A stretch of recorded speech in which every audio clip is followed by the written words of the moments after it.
অর্থনীতিতে গতি ফেরাতে মরিয়া বিএনপি সরকার।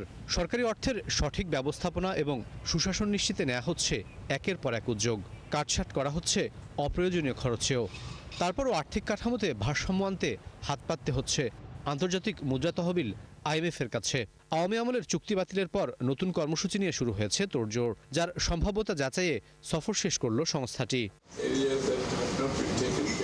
সফর শেষে অবশ্য সামষ্টিক অর্থনীতি নিয়ে ভালো খবর দেয়নি IMF, বরং সংস্কারের অজুহাতে কমানো হয়েছে প্রবৃদ্ধির লক্ষ্যমাত্রা। অর্থমন্ত্রীর মতে নতুন কর্মসূচির জন্য বাড়তি কোনো চাপ দেয়নি IMF, বরং সংস্কার প্রক্রিয়াকে স্বাভাবিক গতিতে এগিয়ে নেওয়ার কথাও বলেন তিনি। IMF-এর সাথে আমরা আগের প্রোগ্রামটা ক্যান্সেল হয়েছে, যেহেতু অনেকগুলো জায়গায় আমাদের সাথে ঐক্যমত হয়নি, যেহেতু অ্যালাইনমেন্টে পুরোপুরি আসে নাই। তো এই জন্য আমরা নতুন প্রোগ্রামে যাচ্ছি। কিছু কিছু প্রোগ্রাম এখন নেওয়া হবে, কিছু সামনে ক্রমান্বয়ে নেবে। ম্যানিফেস্টোকে অ্যালাইন রেখে আমরা সিকোয়েন্সের মাধ্যমে বিভিন্ন সময় এগুলো করা হবে। IMF দলের উদ্বেগের বড় জায়গা জুড়ে ছিল রাজস্ব ব্যবস্থা, আর্থিক খাতের সংকট এবং চড়া মূল্যস্ফীতির মতো বিষয়গুলো, যা দ্রুত উন্নতি না হলে মধ্যমেয়াদেও প্রবৃদ্ধি নিয়ে দুশ্চিন্তার কথা জানানো হয়। ভর্তুকি কমানো একটা বড় জিনিস, রাজস্ব আদায় বাড়ানো, এবং সেক্ষেত্রে আরেকটা হচ্ছে যে আপনার যেটা বলছেন যে পে স্কেল বাস্তবায়নের যৌক্তিকতা এই মুহূর্তে, এটা নিয়েও কিন্তু তারা প্রশ্ন তুলেছে।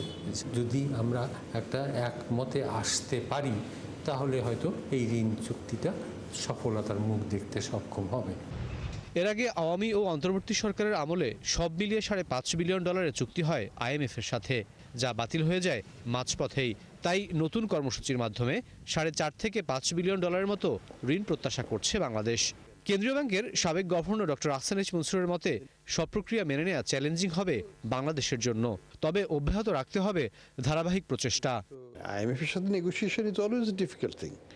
দে always have their own reform agenda, এবং সরকারের পলিটিক্যাল ইকোনমি কনসিডারেশন থাকে, বিভিন্ন রকমের ইস্যু থাকে।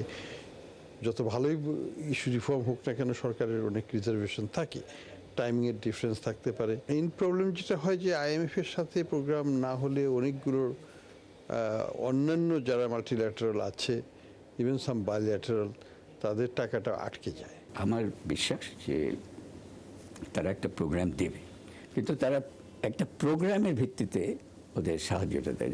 $4.5 বিলিয়ন যদি ওরা একটা কমিট করে, সেটা আগামী অ্যানুয়াল মিটিংয়ে বোঝা যাবে কোথায় প্রোগ্রাম হতে পারে। এই ট্যারিফ সিম্পলিফিকেশনটা, এই যে কমপ্লেক্সিটিটা, এটা কিন্তু একটা বড় আইটেম। সব ঠিক থাকলে চলতি বছরের ডিসেম্বর নাগাদ নতুন ঋণ চুক্তি হতে পারে IMF-এর সাথে। রাকিব আল জাবেদ, ৭১, ঢাকা।